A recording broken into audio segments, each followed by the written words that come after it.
where most people choose one path, tonight's guest chose two and conquered them both. From the blood-soaked rings of hardcore wrestling to the dark, thunderous beats of underground hip-hop, our guest has spent decades proving that limits exist only to be shattered.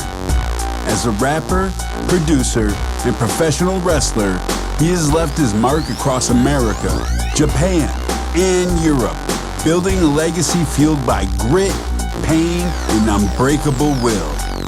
He shared the stage and studio with underground icons like Twiztid, Esham, Blaze Ya Dead Homie, Bizarre, Anybody Killa, Boondox, and countless others. Behind the boards, his production talents helped bring Insane Clown Posse's track Bewitching to life on Yum Yum's Lure, helping the project climb all the way to the top of the iTunes rap charts. But the story doesn't stop there. Inside the squared circle, he has become a feared competitor in the world of hardcore and deathmatch wrestling. He stands as the first and only foreigner to compete for more than 20 Japanese wrestling promotions, battling legends and former world champions, including Rhino, Shane Douglas, Tony Atlas, Buff Bagwell, Tommy Rich, and UFC Hall of Famer Dan the Beast Severn. Tonight, the Underground Nation podcast pulls back the curtain on the man behind the chaos, the artist, the warrior, the producer, and the champion. So creatures of the underground, buckle up and prepare yourselves for a conversation unlike any other. Step into the shadows and welcome to the hot seat alongside your host with the ghost, Bounce Ball Boogie, the one, the only, One Man Kru.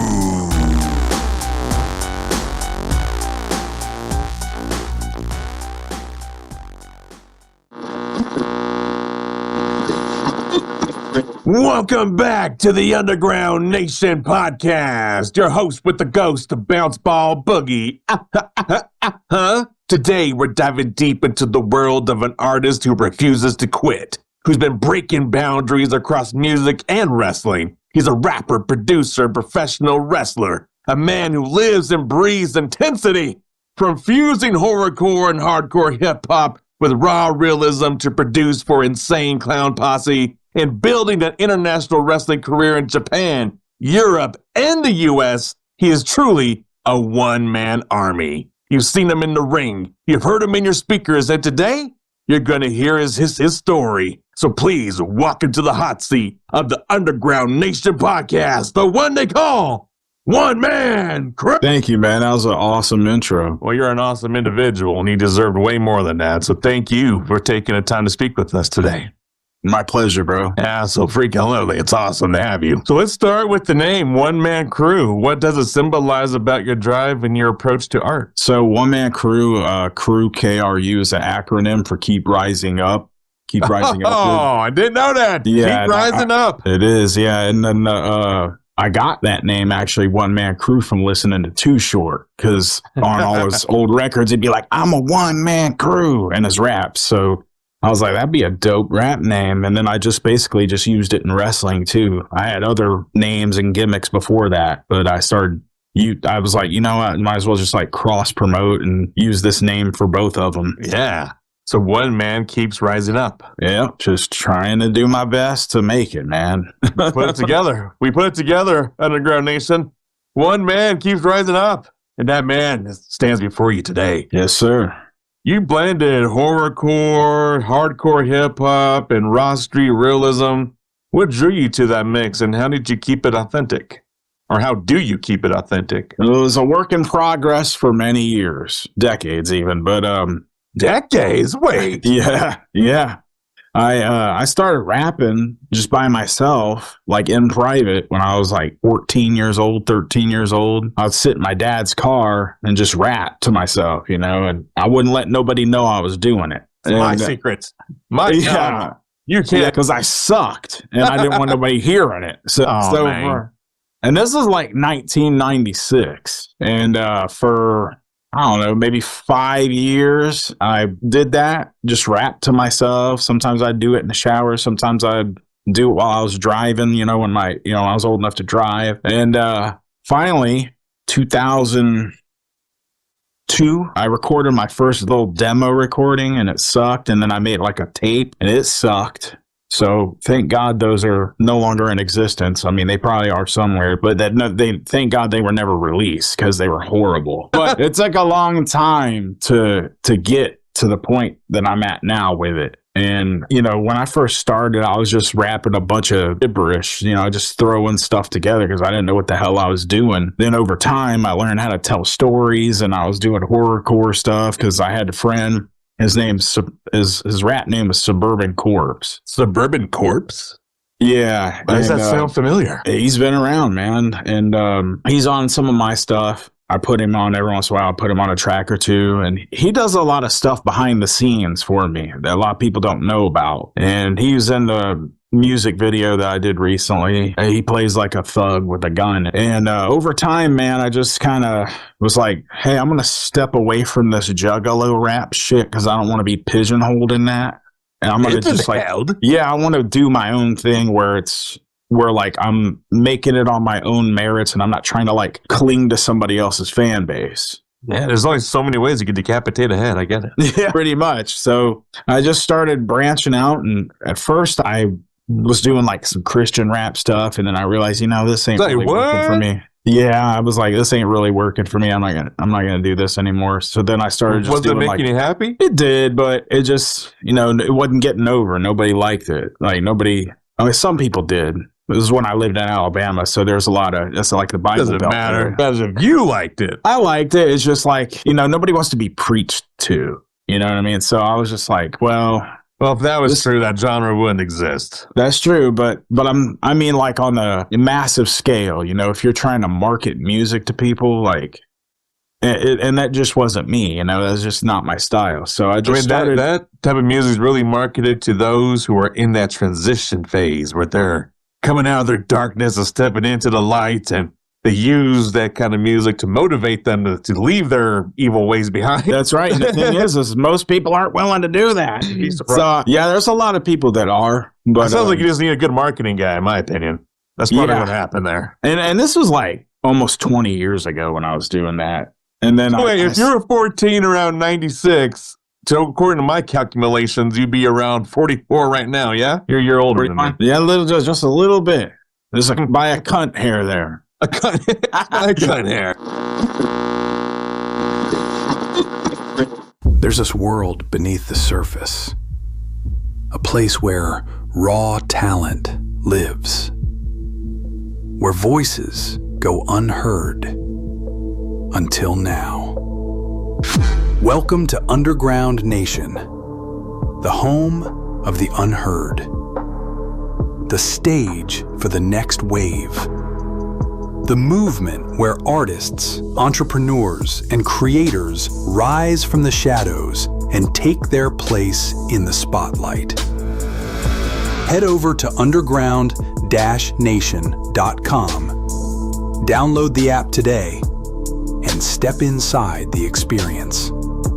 Dive into exclusive news articles, unfiltered reviews, powerful podcasts, and a full collection of magazine issues showcasing talent from across the globe. Discover your next favorite artist before the world catches on.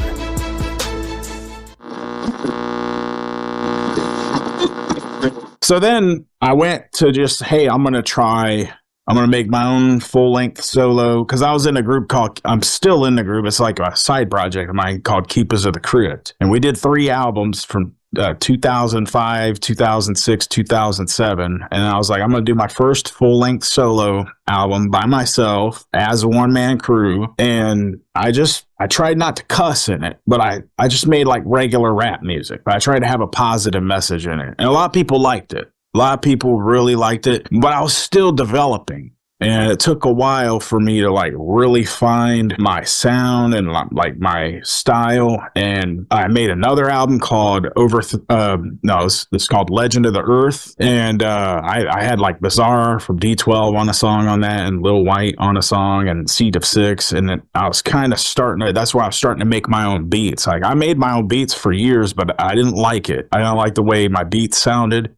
But after putting my 10,000 hours in, so to speak, I started to get pretty good at it. And I got good enough eventually where I sent some beats to Violent J, and he thought they were dope. And so I ended up producing a little bit of stuff for them. Like Bewitching. Bewitching on Yum Yum's Lure. Bewitching. And then because of my own negative stuff going on, my own like mental health shit, like in my own ego, things basically didn't work out with him because, when you got two people with huge egos, it's just not going to work out.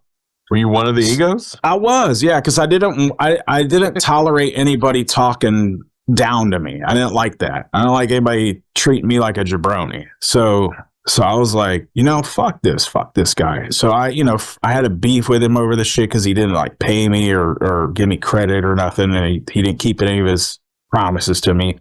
But I realized if I would have just been positive about it and been cool, things probably would have worked out with that. But regardless, I did the direction I did, and I dissed Violent J a lot. And which so you don't get no credit now? What did that get fixed, or what happened? No. So what happened was like for a year after basically he fired me / I quit, we didn't really talk or nothing, like nothing was said. And then I found out that on the metadata on Bewitching, where it says produced by, it's blank. So I hit him up about it. I was like, hey man, is there any way we can get this thing, changed or whatever? So I kept emailing him. I emailed Jump Steady. Nobody said shit to me. So finally I was like, I know how to get this motherfucker's attention. So I sent him an email. I was like, I'll give you oxycodone. And that got his attention, all right, but just in a negative way, right? So he was like, "Suck my dick." Fucking way. He was like, "Suck my dick." That's what it took to get his attention. Yeah, but it was like he was like, "Suck my dick, you fucking retarded monkey! I'll beat the fuck out of your bitch ass," or something like that. So I was like, "Well, so he fuck wasn't you." after the Oxycontin, just after that. No, because what I didn't know is like he had just got out of rehab, and like I wasn't really paying attention to none of that shit. Like he was going through a real dark time. Like his girlfriend died. He had just got out of rehab. Yeah. Somebody said he liked pills, so I was just like, I'll get this motherfucker's attention with this. And so he said that to me, which pissed me off. And I was like, what? You gonna tell me that, motherfucker? I'll beat your ass. So I went to Detroit and like in that neighborhood where one of his properties was. I don't even know if he owns that property anymore, but I like waited on the corner of a street and filmed myself waiting for him to come meet me. I was like, I'll meet you this time, this day. I'm going to be in Michigan anyway to do this wrestling show with Tony Atlas. So I'll be here. If you're a real man, show up. If you think you could beat my ass, motherfucker, I'll give you the opportunity. And obviously he never showed up or nothing. But the video kind of went a little bit viral for a couple weeks. I had like 10,000 views in like a week or something like that, like among juggalos. And they're all like talking all this shit. They're like, who's the fuck is this guy? He's out of his mind and shit like that. So for a while, I was like, I'm just going to roll with this. And I just kept dissing Violent J. And then I made this album called Overthrow in the Underground. And almost the whole album is me dissing him in some way or subliminally or making a skit where I'm doing something fucked up to his girlfriend or to him. And then after I did that, I kind of got it off my chest. And I was like, this is immature as fuck. I shouldn't be. The people are like really hating me, like legit, like go away heat for this shit. So I'm just moving away from it now, man. Now you're on the move. Yeah, I'm just like, hey, I'm gonna. When did this really end? How long ago are we talking? Recently, I sent him an email like apologizing to him. I was like, look, man, I don't want nothing from this. I'm not, all I'm doing is to clear my slate on my end. I gotta tell you, I'm sorry for all this fucking shit I've been saying. Just so that I have a fucking clean slate for my own personal sanity and my own karma. And, I sent that to him, whether he read it or not, doesn't matter. I did that to get that off of me. And now I'm just going to be positive from now on. Yeah, be real positive. Because, I mean, you work with more than ICP. Twiztid, Esham, Bizarre, like you said. Oh, yeah.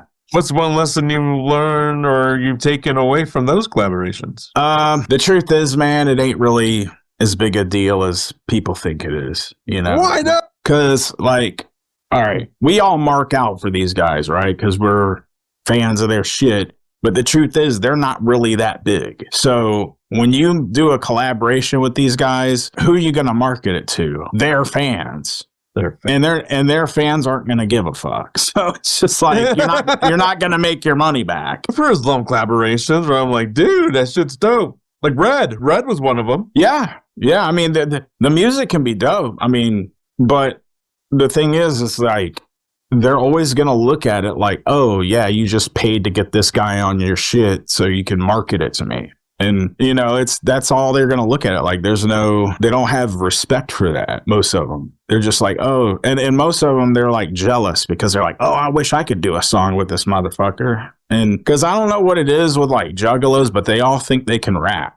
Like, they all think they got to be rappers. Like, hey, I can rap, motherfucker. So they all want to be artists because their big, you know, dream is to like perform at the gathering or collaborate with ICP, collaborate with these artists. And the thing is, you know, it's a big deal to people like that who give a shit about that kind of thing. But to the outside world, that means nothing. It really doesn't, man. So once you hit these highs, that, you know, hey, this is my dream and now it's coming true. And then you realize it really ain't shit. It's a big eye opener. Like, are you saying, speaking from the other side, it's all an illusion that we are being casted upon? Pretty much, yeah. The work, man, everybody's like spending their money on all this shit because they're a mark for it, right? And they care about it because those artists were able to make them care about it. Because not saying anything, taking any credibility away from those artists. Like, they did what they did to get to that point to where people were following them. Right. But when you got like a cult following like that, only those fans give a shit about it. Like, the rest of the world doesn't give a fuck about it. Yeah, you're right. So, but I mean, if I wanted to do a collaboration with the Dog Pound, obviously I don't make gangster ass music like them do, but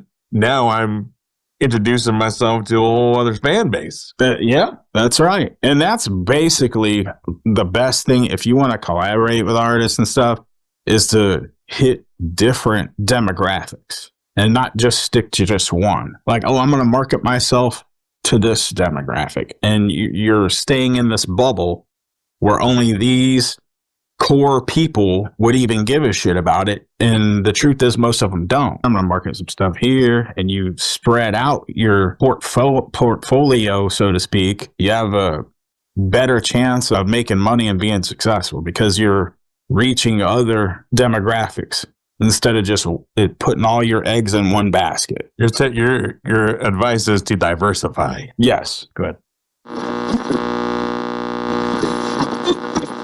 Every day, creative spirits pour their hearts into their craft, only to feel ignored. No support, no network, no real community. That's why the Boogieverse was created. A place where musicians, podcasters, artists, streamers, entrepreneurs and creators connect, collaborate, and rise together. Stop chasing success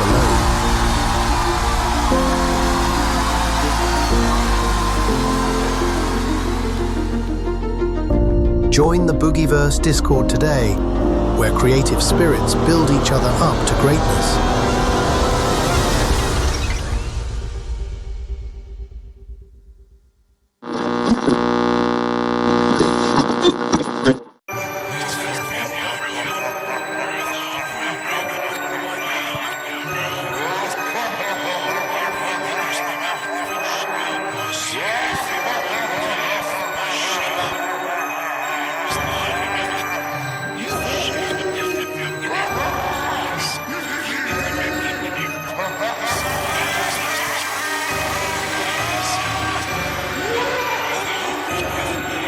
Thank you, Lord. Thank you, God. Thank you, Jesus. Thank you, universe, for keeping me out the back of a hearse, above the dirt, still alive, even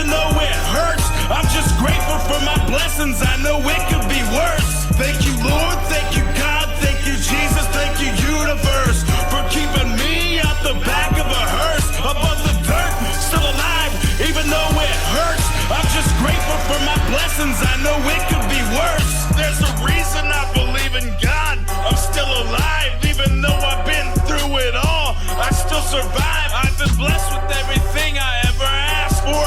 That's why I have so many stamps on my passport, cause I'm an intercontinental baller, international star. I can go anywhere that I want, and it don't matter how near or far. My dreams show true all of the time. Here I'm still living and still on my prime. I pray to God and he gives me a sign to keep to him. I think cause I'm one of a kind. They said I'd live in a fantasy world and that I should give up on my dreams. If I had listened to all of those haters, then I would have never been seen on their screens. I am the underground king of the world. Everyone now wants to be on my team, but where in the hell were all of my people before I got all of my breaks on the scene? I was just a starving artist. I poisoned myself with dope. I almost died 1,000 times. I was at the end of my rope.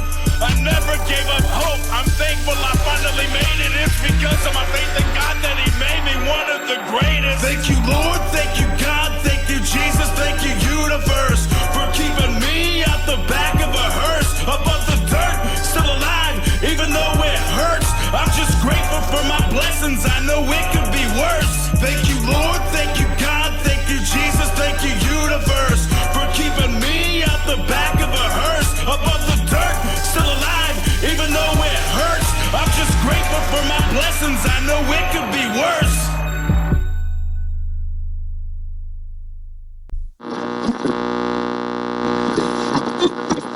I've always thought it was kind of whack to try to make somebody else's fan base my fan base. I would rather do my own thing, have people like my stuff and my work based off my own merits, and build my own core following. Some of them might come from that demographic, you know? But that's the way to make it, is just build your own following. That's the truth. Absolutely. I believe in that. So is Overthrowing the Underground your latest project? It is, yeah. It was my third solo album, full-length album. It just dropped in January. It got over 100,000 streams on Spotify in like the first week. What? Because of all the controversy, or that, and the features that I licensed on it.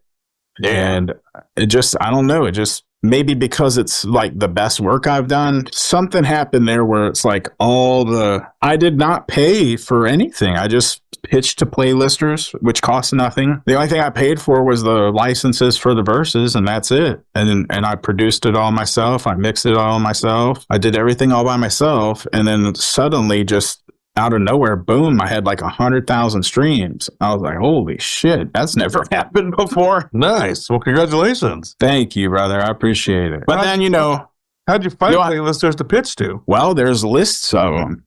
You can like download a list of playlisters and you can just hit them all up individually. What I did was I compiled a mailing list of all of them, and I just sent emails, like sending my pitch and like all my like press kit and photos and the new songs and album and all that stuff, all the info. And then I got some people hit me back like, wow, dude, this is the best submission I've ever read. I was like, thank you. I used AI. Thanks, AI. Yeah, I used AI to tighten up my letter, like to fix all the punctuation. One Man Kru has many tools. Yeah, I'm not a one-man crew anymore. I got Chat GPT helping me now. And then out emails and shit. I manage it. And you're the first and only foreigner to work with over 20 Japanese promotions. How did that grind shape who you are today? Well, when I was in, to go back to the beginning, when I was in Japan, I worked for this guy named Fugo Yumeji, who's my sensei and my manager, and I stayed with him for about 6 months when I first got there. I was only supposed to be there for 6 weeks. 6 months? I got over when I got there, right? And people wanted to book me. So I ended up staying there for 6 months, and then I came back home, and then they all wanted me to come back. So I went back, and even more promoters booked me. And then I got so over that I coasted off that for like 6 years.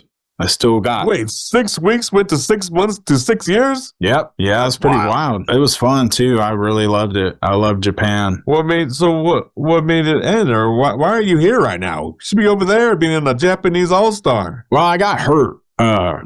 Pretty bad. Yeah, I hurt my back, and I just worked through it for quite a few years, and it got to the point where I couldn't hide it anymore. So I took 3.5 years off, and I lived in Guam, and that's when I focused on like making beats and I just focused solely on my music, and that's how I kind of leveled up to the stuff I'm doing now, because I had a lot of time on my hands to just. So you were laid up for 3 years just working on your craft? Yes, sir. How were you paying the bills and shit to be able to turn the fucking equipment on? I would go out and sell my CDs to people on the street. I just have a whole stack of them every day, and I just sell Guam? In Guam, yeah. I go to Kmart and sell them in the parking lot every day. You speak the Guam language. They all speak English. It's a U.S. territory. It's a U.S. territory. I knew that. Just didn't think of it at the moment. Some of them don't speak English because they come over from the Philippines or wherever they come from. A lot of other islands around there where people come there. I've never been to Guam. It's kind of like a smaller Hawaii. It's really beautiful. My girlfriend I'm with now, we met there. She's from the Philippines originally, but she's a U.S. citizen. That's not where you are right now? No, I'm in Ohio now. From Guam to Ohio? Yep. Doesn't sound like something you would do or would want to do. How'd you get to Ohio? Well, I flew here after the pandemic because when I was over there, it was just like they were making like restrictions on people too much. And I was just like, this is getting to the point where I can't really go anywhere without having some kind of paper saying I got vaccinated. And I wasn't ready to take that plunge because I wanted to know what it did to people first. Dude, my mom went into cardiac arrest on that. My uncles both are dead now after getting those. But yeah, I'm glad you went and got it when it first came out, like in the first couple months. I'm sorry to hear that, man. Yeah, she's okay now, but she was in the hospital almost 2 weeks. Damn it. I never did get it, man. I never got it either after that. Like, fuck no. And everybody's looking at me. People are looking at me like I was out of my mind for not wanting to get it. And now that all the shit's come out about it, I was like, I'm glad I didn't get it. Yeah, I'm glad you didn't do it either. But I mean, I'm talking to the guy that beat in UFC legend Dan Severn twice. Oh, he's a great guy, man. Dan, I love that guy. Yeah, he is, in wrestling, nobody ever really beats anybody. But he wanted to help me out, so he did that for me. And I really appreciate him. He's such a good guy. Man, what do you feel that victory meant for your legacy? I think it's a thing where like nobody appreciates it now, but like in the future when people look on YouTube, be like, damn, this dude did all this crazy shit. Like I think it's kind of one of those things where nobody like really appreciates you until you're gone. No, I appreciate the fuck out of you right now. Thank you, man. But some people are kind of catching on to like what I've been doing, but takes time somehow. So it's just everything I do. You've done more than most. What the fuck? Yeah, I know. It's kind of weird, like how I've done all this shit and people still treat me like I'm a fucking wannabe. What the heck? What is happening? What's not connecting? What do you feel is missing? Or what's happening? I don't know, man. I think it's just because I live my life like a regular person, and I try to be humble. Like I just live like a regular dude, and I don't try to portray myself as some big shot motherfucker or nothing. I just try to live like a normal person. I treat everybody the same, and because I'm really nice, when people see me doing these kind of things, like I think there's a lot of jealousy in play because a lot of people aren't living their dreams, Your resume is fucking killer, bro. You should be getting bookings like crazy. If not for wrestling, at least for fucking music and getting your beats sold and produced and all that cool shit. Yeah. Well, a lot of it has to do also with me, the fact that I dissed Violent J. There's still more rapper ninjas out there that will love your beats that don't even recognize Violent J. Just like, don't hurt me. No. Right, I'm talking to them. But yeah, you're right, man. I've had people want to buy my beats, but the thing is, like, I don't want just anybody having my beats, man, because I've seen other producers that I've worked with that I bought beats from.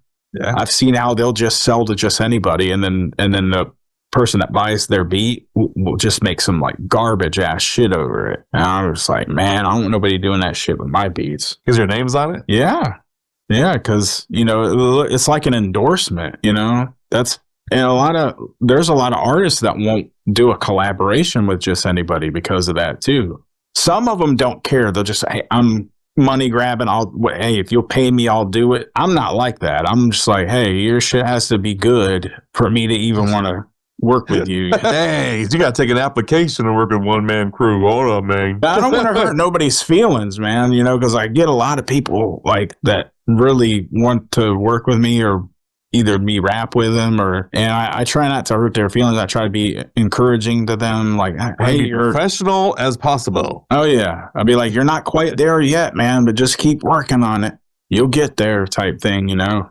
Then they immediately go, fuck you. No, actually, man, they've been had pretty good attitude about it because most of them know that they're not at that level yet, you know, because like some of them, they don't like rap in sync with the beat or their recording quality is terrible or something, you know?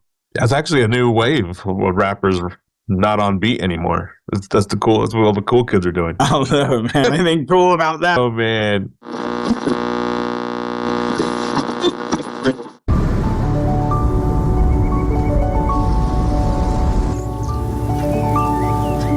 Hello, you. Hello, new. Hello, early. Hello, pump, push. Hello, energy, effort. Hello, movement. Hello, goals and real swole, the best you've ever looked. Hello, PRs and PBs. Goodbye, couch sitting and TV, or tired and groggy, lackluster and foggy. Instead, say hello to a new version of you. And say hello to Make Wellness, to see what you really can do.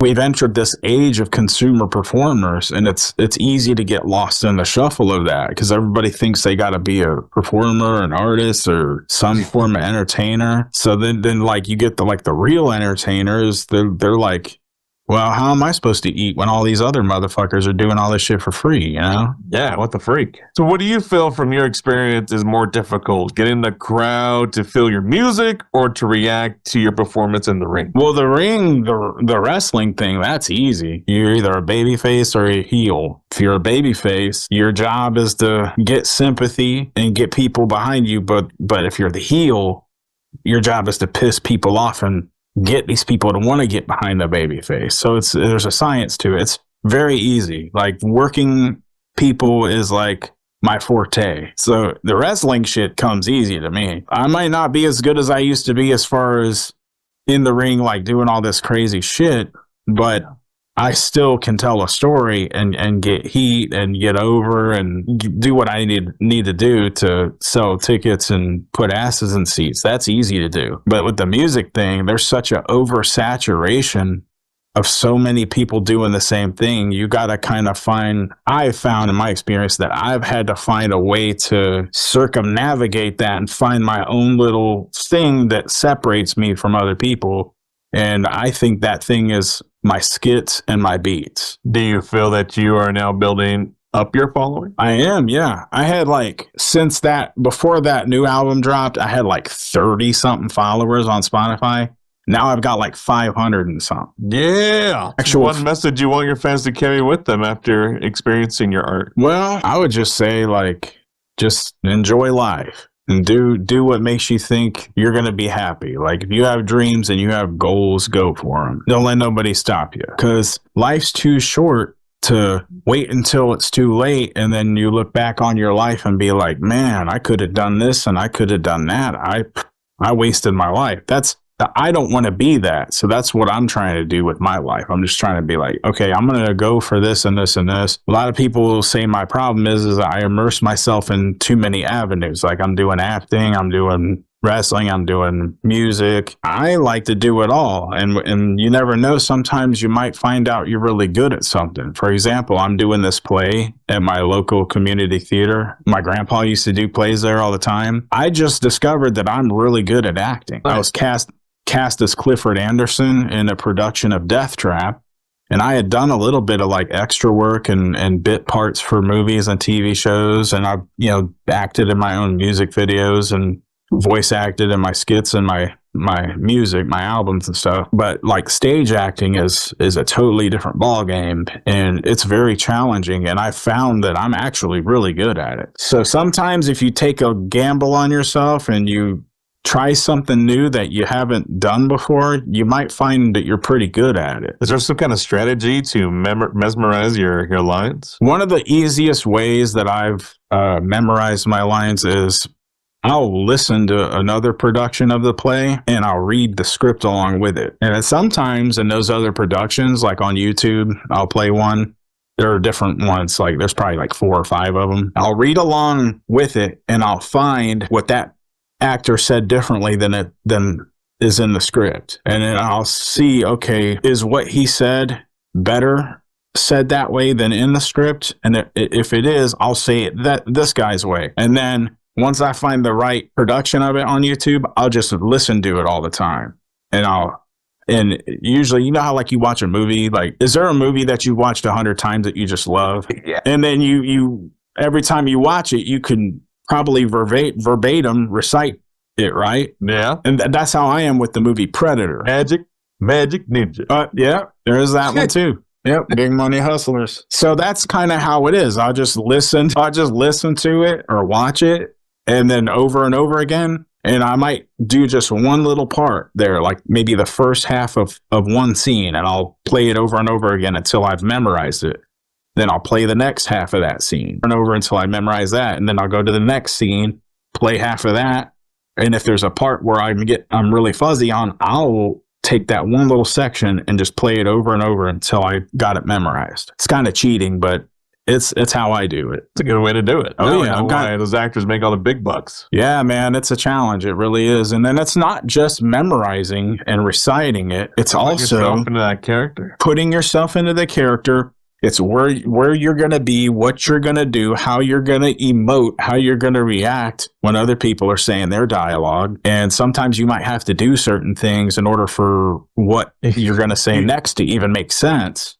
Because you're not you. No, you're that character. You have to step out of yourself and into that. And that's the most challenging thing about it. That's where the big bucks is. It's just all the above. God damn it. I was looking, man. I was like, man, these Broadway actors are making bang, man. Maybe I should try to do that. Yeah, man. Like some of them are making like over $2,000 a week. And that's like not the big name ones. That's just over $2,000 a week. A week. Yeah. And the real big name actors, they'll make between $10,000 and $100,000 per week, I think, show or per production. But yeah, it's even if you're just like one of the smaller players that aren't even like a big name guy, you can make a lot of money doing that in New York City. And so I thought about trying to get into that. Wow. I had no idea. Now I'm going to go do it. Shit. I got to do it. You have to join. See my fat ass in a Broadway musical. You got to join the guild, though, to get into that, to be at that level. So you have to do like these little community theater ones and like do some other like little smaller paid ones.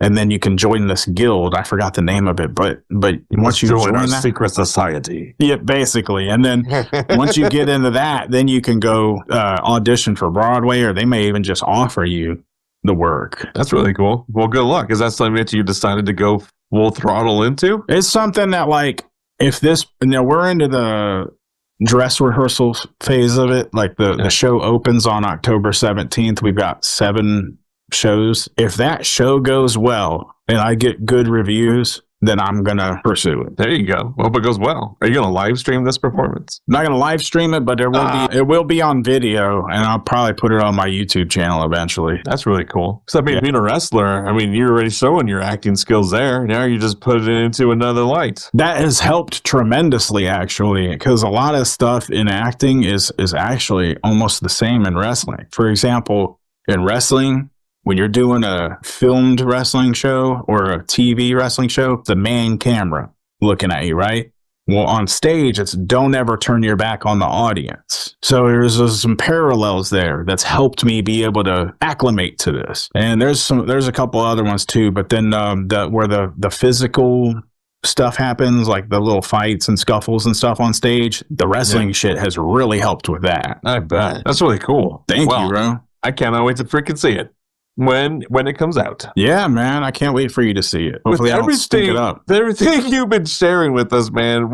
If you could talk to your younger self, like before all this started popping off for you, what advice would you give to your younger self? I would tell my younger self, hey, dude, you're on the right path, but you need to fucking stop smoking dope and drinking fucking booze and don't smoke. Like, don't do any of this dumb shit.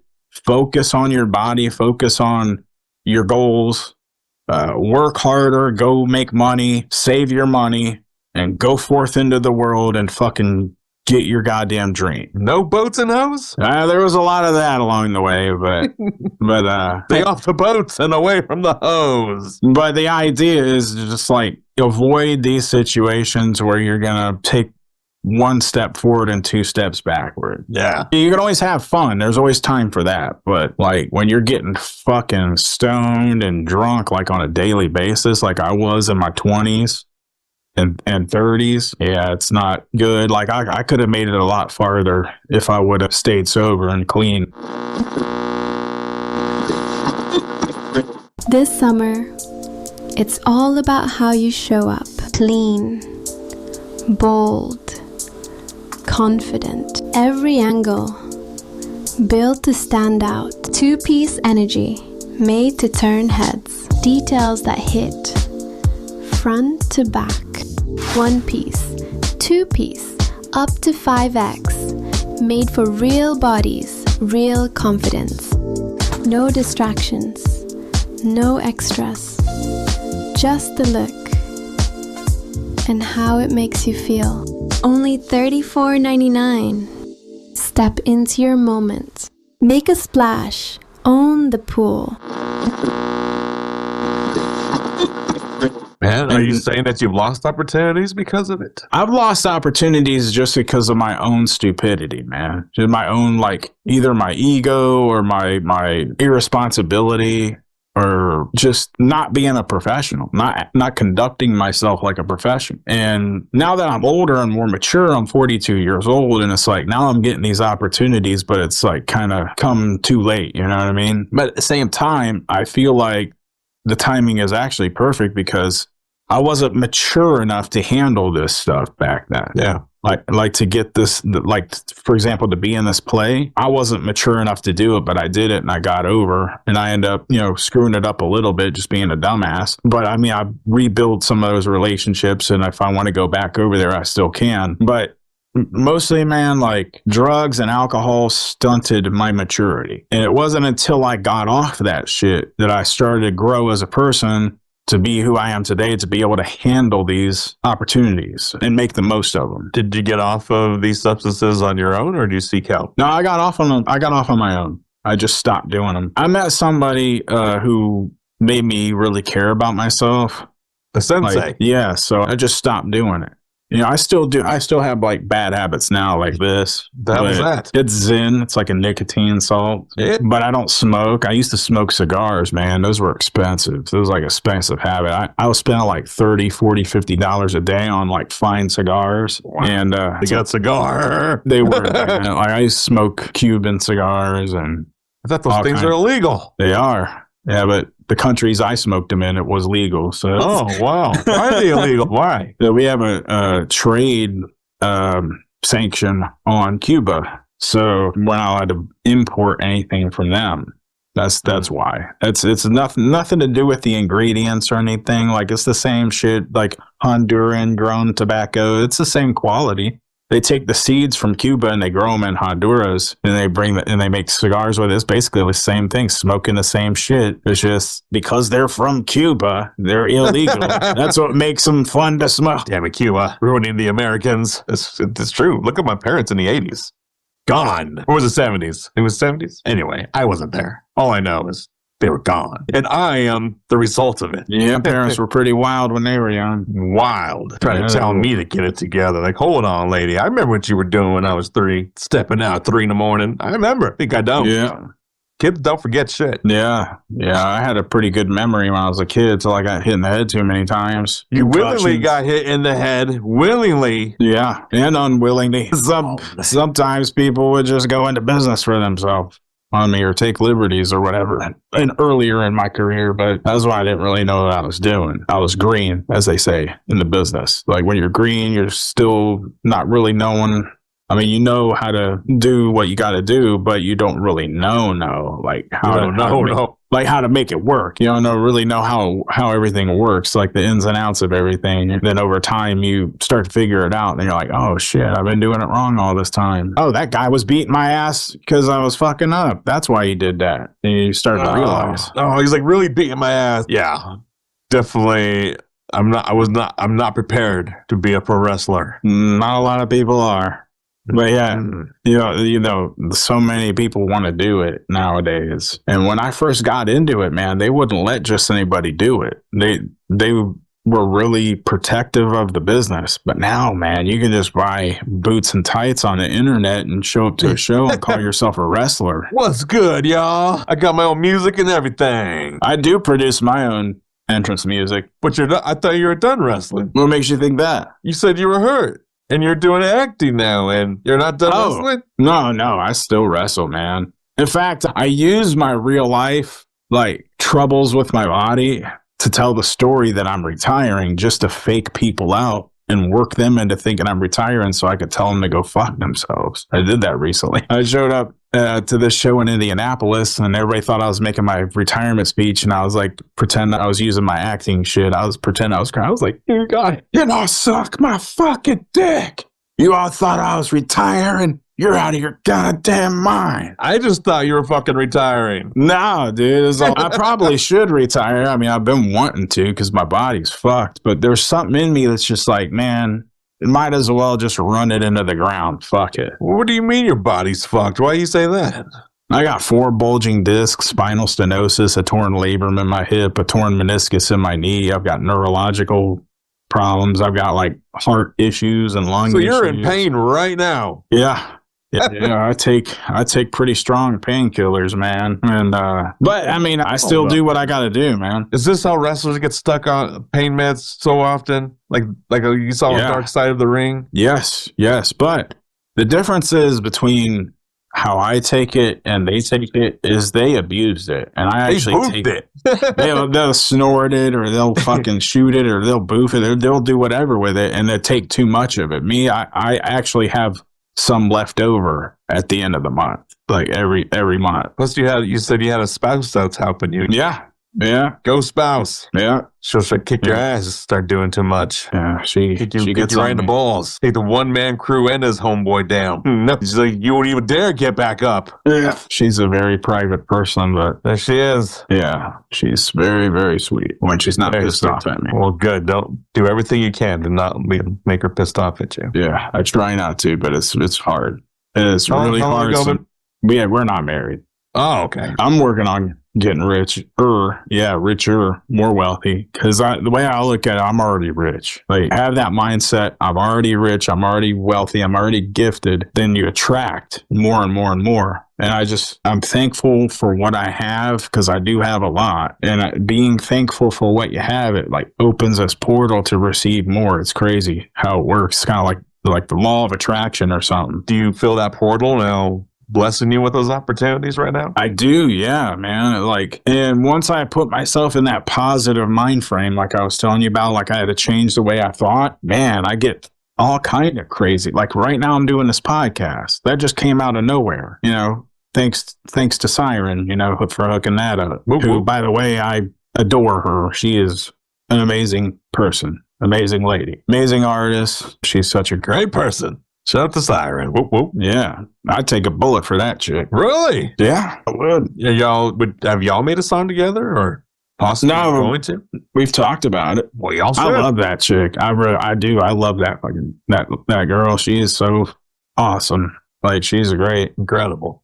She's a very unique individual. Very special. And I mean that in a nice way. I mean it. Like, she's special. Absolutely. I agree with that statement. So what can we expect that's up and coming, or what's next for the One Man Kru? Well, just, you might see me pop up here and there doing some wrestling stuff. If the promoters want to pay me, I'll do it. If not, then fuck it, I won't do it. And then It's like a rough business. it is, man. And what fucked it up was like all these, like, I don't want to say wannabes, but that was kind of what they are, like basically glorified backyard wrestlers willing to go and do these shows for nothing. And it messes it up for like the real pro wrestlers, because now these promoters think they could just not pay everybody. Like, oh, these guys will do it for free, so I don't have to pay these other guys. I'll just, if they don't want to do it, I'll just fill their spot with somebody who would do it for free. Like, it's gotten that bad. Wow. But you still got old school promoters though that take care of the talent though. It's the same thing happening in the rap game. It is, yeah. It's very similar in that aspect. I don't gotta pay these guys. I got these guys that'll pay me to come perform. Yeah. Like the wrestling isn't quite that bad. By where like guys are paying to wrestle on somebody's shows, but you never know. There might be a little bit of that out there, but I've never heard of it. But with the music shit, that is very much, and it's been that way for a long time in music, where it's like, oh, you want to tour with this established artist, pay us X amount of dollars per show, and you can go on tour with us. Cover your own travel. Yeah, it's called your own room and board. A buy-in, because those tours cost money to do, to do a tour, it costs a lot of money. So I understand why they'd want you to buy in on the tour. But then once you get to a point where you're established, you can do your own tours. And you could charge people money to be on your tours. So they had to do Cycle keeps going. Yeah. Wait a minute. Is that why shit hasn't changed? Because the cycle just keeps on going, man. Like these guys, these guys, when they started out, they had to suck hind tits, so to speak. And then and you're going to suck my tits. Yeah. Now that I'm the big dog, not me, but the mindset. Yeah. It's like, suck these balls again on this show. It's fucked up, man, but it is what it is. I mean, they've made a whole pay-to-play scheme out of the rap game now. It's not the way it used to be. You're not just going to get signed and a label's going to pay you a bunch of money to make a record, and then you put it out, and then you tour and it sells. It's not like that anymore. Like, you really have to already be established for them to want to fuck with you. Like, those major labels, you already have to have already made your own noise and already making money independently for them to even want to do business with you. That's right.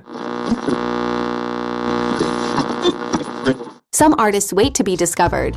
Others step into the shadows and take their shot. Welcome to Mic Check Thursday, hosted by the host with the ghost, Bounceball Boogie. Every week, the boogeyman opens the gates, searching for the realest voices in the underground. No industry politics, no fake hype, just raw talent and honest feedback. Think you've got a hot track? For just 99 coins, submit your song and get one guaranteed play live.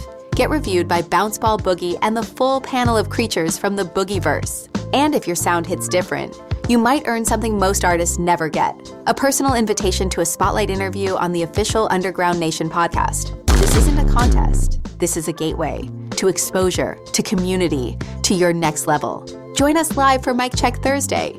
Bring your track, bring your courage, and step into the Boogieverse. The Underground is watching. Are you ready to be heard? Ew, to what you just did. What, this? Yeah, that's what my girlfriend says. Yeah, it's just nicotine salts. There's no tobacco. There's nothing. It's just nicotine salts and food grade flavorings. That's all it is. It's as healthy as nicotine you're going to get. Yeah, pretty much. Well, besides a nicotine patch or nicotine gum. Either way, I think it's gross. So it is gross, man. My girlfriend gets on me all the time about it. Well, I don't blame her. She has to kiss that mouth. She keeps breaking up with me over it. Oh, man. Yeah. Like, take me back to Guam, motherfucker. Sometimes, like, if I'm ever online and I'm flirting with another girl, it's because I'm single for about a week. God damn it. You're never really single, One Man Kru. Nah, never. Not really, no. But doing stuff like that is going to make you really single. So you better stop playing with fire there, sir. Yeah. We stuck up with a girlfriend. Hey, and you're right. Like, I shouldn't be doing that kind of shit. You need to focus on your craft, mister. Focus on that money. Mm-hmm. Get that bank account. Oh. Yeah. One time I told my girlfriend, I said, honey, I love you. I said, do you love me? She goes, you need to pay me. I said, I might as well be with a prostitute. I was just fucking with her. We were laughing about it. Well, I'm glad she started laughing. Yeah, she was joking when she said that. When she was like, "You need to pay me." But yeah, it was funny shit. I was like, "Well, I might as well be with a prostitute then." She's like, "Go ahead." Well, you're like, dude, I just paid the light bill. The lights are on. I just paid you. Yeah. Sometimes I go through something though. Like sometimes I'll get an injury or something, and I won't be able to work for a couple weeks, and then because I'm not making money in those couple weeks, then things get a little hairy there in that situation. But well, wait a minute. You just said you take on projects that have pay. I do, yeah. Yeah, but when I get a fucking head injury and I'm laying in bed for 2 weeks, there's really not much I could do. You know what I mean? We're going back to the pain thing with the wrestling that you just won't let go. Yeah, dude, I'm telling you, because it's like there's something on my mind that's really pissing me off, and I'm trying to stay cool about it and not say nothing public about it. But like, there's these fucking promoters, and they're real scumbag motherfuckers. Like, you go and you'll kill yourself for them, and then they don't pay you, and then you fuck yourself up working for them, thinking you're gonna get paid, and then there's a contract in place. You would think, but there's never is. Not at the independent level. It's all handshake bullshit, and then like you're laying up in bed for a couple weeks after a match because you're fucked up in it because you're out there busting your ass trying to put on the best show possible to because you want to get paid, right? Yeah. So then like you don't have any fucking money because the cocksucker never paid you, and like you're missing work for 2 weeks, and then it costs you money to get to the goddamn show.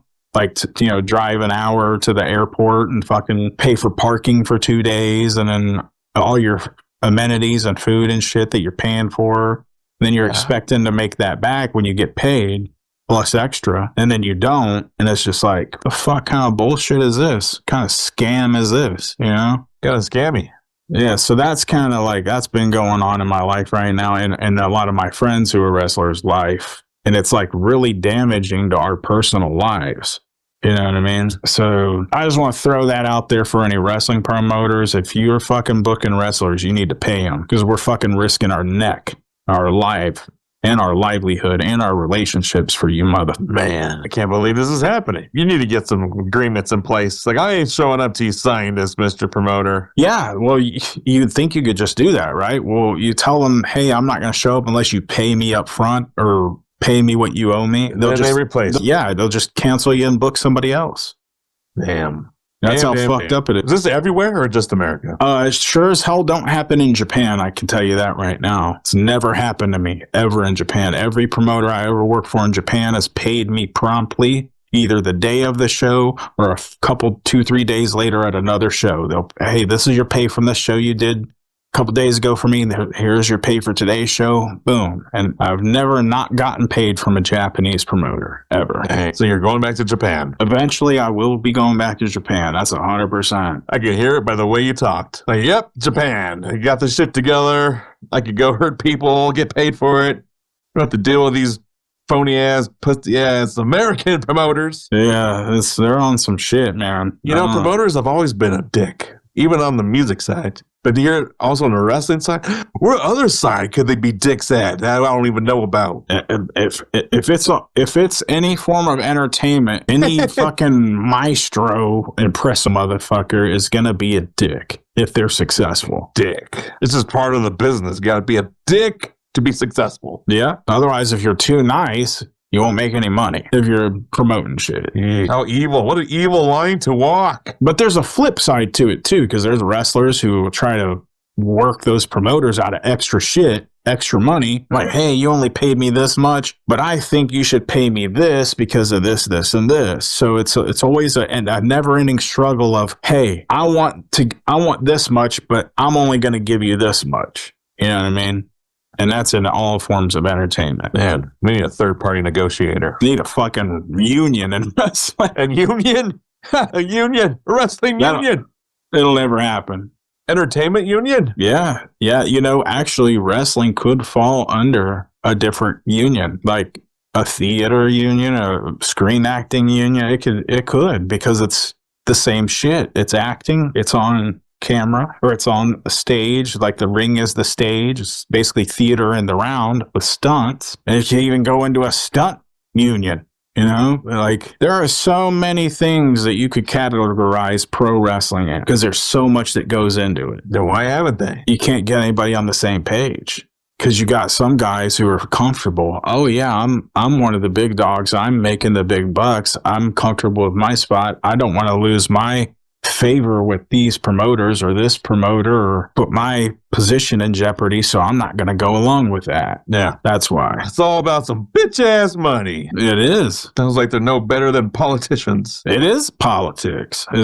We call it backstage politics. That's what it is. Backstage politics. So One Man Kru, from your experience and knowledge about the game, we'll say the entertainment game, what advice would you say to that young pro wrestler or young hip-hop rock and roller, who what the fuck ever they are, that's tinkering in the room right now, going to the gym, trying to put everything in, but yet they just have this massive doubt where they're getting, they're not getting booked, they're getting black labeled or whatever, they're getting pushed around, bullied, and maybe they just don't feel, I don't know, their confidence isn't there yet. What would you tell that young artist or entrepreneur or upcoming wrestler? Well, confidence issues happen to a lot of people, even people that are already been doing it for a long time. So that's normal to doubt yourself. But at the same time, self-belief, belief in yourself is very important if you want to pursue these things. So if you don't believe in yourself fully to do it, I would suggest having a backup plan, staying in school, getting your college education and a degree in something that you can, or learn a trade that you can do to fall back on or to do simultaneously while you're wrestling on the independents so that you can make a comfortable living. Or if you just doesn't work out for you, you'll have something where you can make a living off of for the rest of your life. But also, if you want to be a wrestler, go get trained by somebody who's made money in the business. Like go to Cody Rhodes' school, the Nightmare Factory, or go to Booker T's school down in Houston. Go to Black and Brave Wrestling Academy. Go to Team 3D Academy. Go to Lance Storm's wrestling school. Go down to OVW and train with Al Snow. Go somewhere where you know that the people that are training you have made money. They know what they're doing. And when I was trained by Booker T, I was trained by Seth Rollins, by Cody Rhodes, by Team 3D, the Dudley Boys. When you say that, that name holds weight, and a promoter automatically knows, oh, they were trained by this person. They know the business. I got to pay this motherfucker because I don't want them telling Al Snow or Booker T or Team 3D or Cody Rhodes or Seth Rollins that I didn't pay this motherfucker. So I better walk the chalk because I don't want to burn a bridge with them too. So that's kind of like that. So not only are you being able to leverage the name of the person that trained you, but you're also learning from somebody who knows the business and knows how to work, knows how to train you the right way. So you'll know what you're doing and you'll know how to navigate those shark-infested waters of backstage politics. As far as music goes, make sure if you don't have a good job where you're making a lot of money, where you can invest in yourself and invest in production, invest in your music videos, invest in promoting it, you need to learn how to do everything yourself and put your 10,000 hours in and master your craft. It starts with you. You have to do it. You have to have the will to do it. You have to make the time to do it. You have to either have the money to do it or the talent to do it or both. And if you don't have the talent, you need to develop the talent. And if you don't have the money, you need to make the money or both. That's what we both, which means you don't have to have talent. You just have to develop talent. You just have to become talented. You know, there are people that are naturals. They're naturally gifted to be able to do this and that. And there are people who started out like me who weren't that good at it. And over time, they got good at it. Sure. You know, absolutely. Looking for bold, high-quality merch that hits harder than your next show? At Smoke and Barrel Apparel, we fire up the best in screen printing and promotional gear, crafted for bands, artists, and creators who refuse to blend in. From shirts to banners, from tour drops to custom promo runs, we've got your back with the best prices around. Learn more today at Smokin'. That's SMOKINBA.com. Official sponsor of the Underground Nation podcast, supporting the heartbeat of the underground, one print at a time.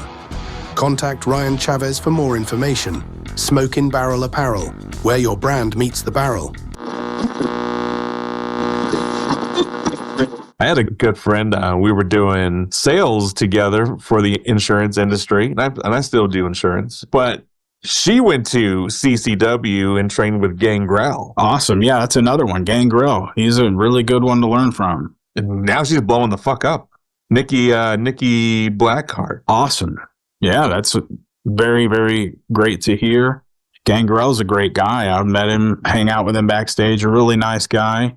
He can still go, man. He's like pushing 60 and he can still boom, boom, boom.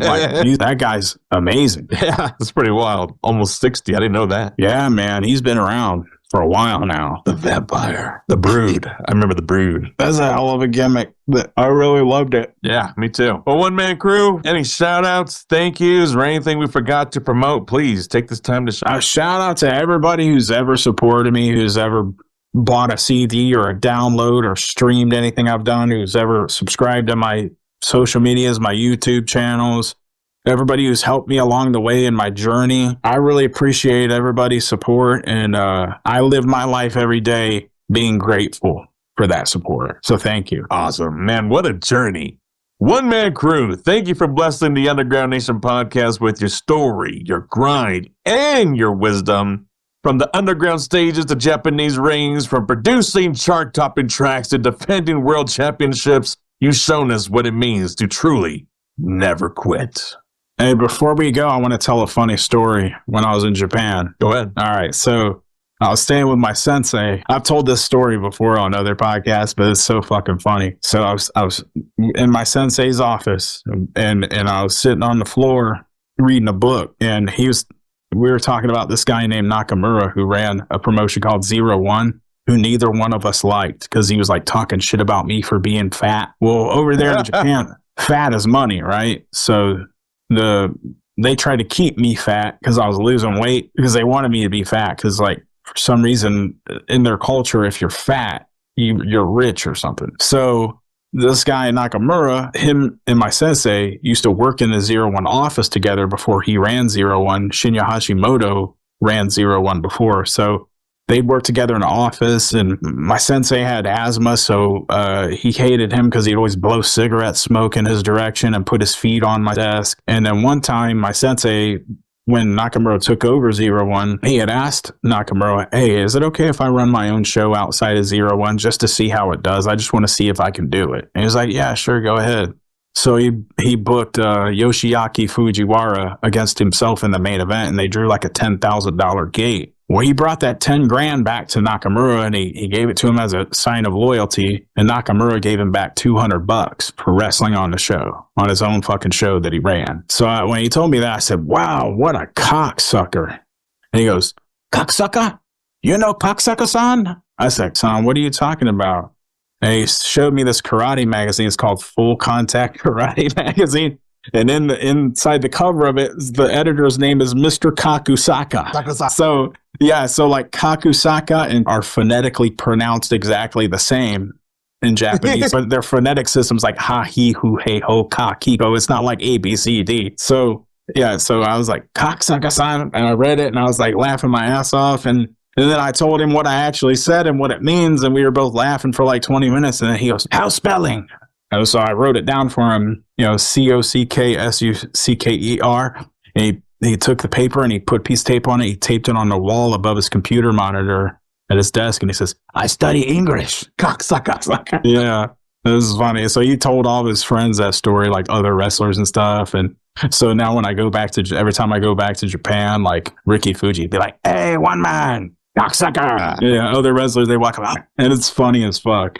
Look at you teaching people English. Teaching them the wrong shit. Oh, there's another funny story from Japan where, I don't know if I should tell this one, but I had this match against Tetsuhiro Kuroda for the WEW World Heavyweight Championship, which used to be FMW's world title. FMW is like a famous hardcore wrestling promotion in Japan. And I was supposed to wrestle him, and they were considering putting the title on me, but I hurt my back. So they're like, well, we can't put the belt on him because he's but I wrestled him anyway, and I lost. I had to lose because, they weren't going to depend on me to be the champion. So I was bummed out about it.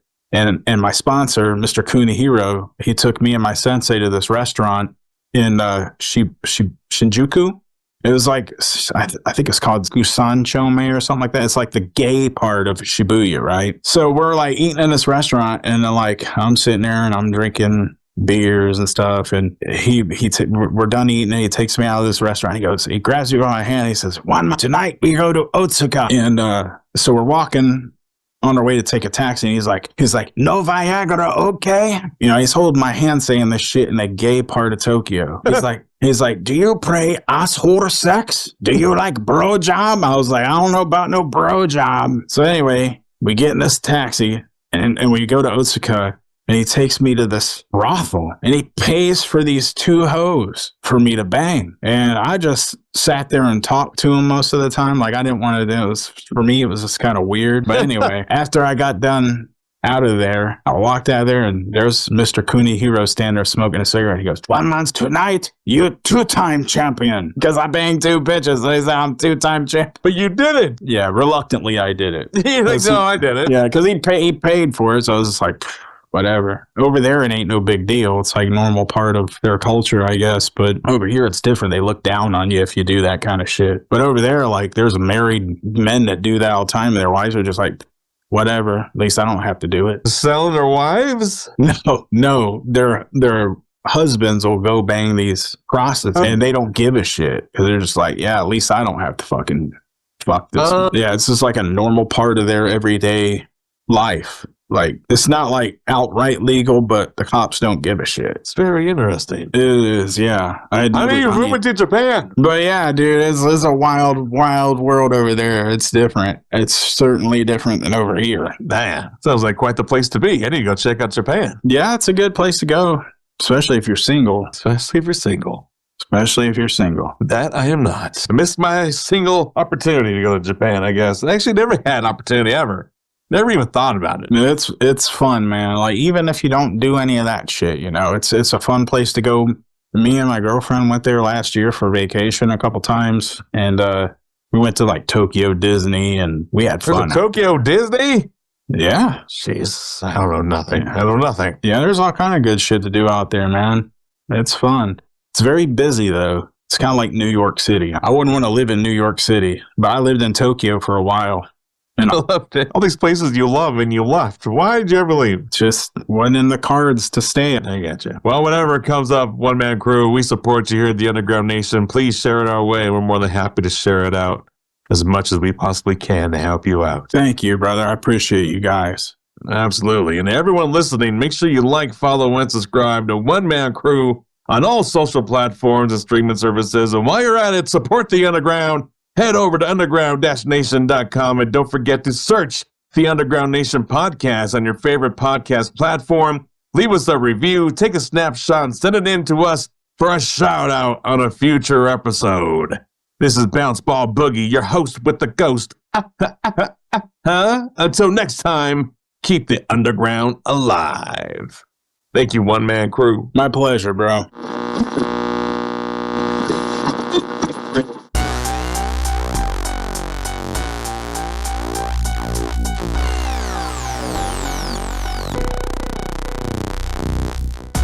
What an incredible conversation. A huge thank you to One Man Kru for stepping into the hot seat and blessing Underground Nation with his time, his stories, and the relentless passion that has carried him through the worlds of music and professional wrestling. From the studio to the squared circle, his journey is proof that hard work, sacrifice, and determination can build a legacy that reaches far beyond the underground. Make sure you like, follow, and subscribe to One Man Kru on all social media and streaming platforms so you can stay up to date on everything he has coming next. And if you enjoyed this conversation, take the time to visit underground-nation.com to discover more incredible artists, wrestlers, and creators who are making noise beneath the mainstream. You can also search for the Underground Nation podcast on your favorite podcast platform and join us as we continue to shine a light on the voices shaping the underground. Are you a wrestler, an artist, an entrepreneur, or someone with a message the world needs to hear? Don't wait. Contact us today at ugmpodcast@gmail.com and let your story be heard. Until next time, keep your eyes on the shadows and your ears to the streets. Because at Underground Nation, we're making noise underneath the surface.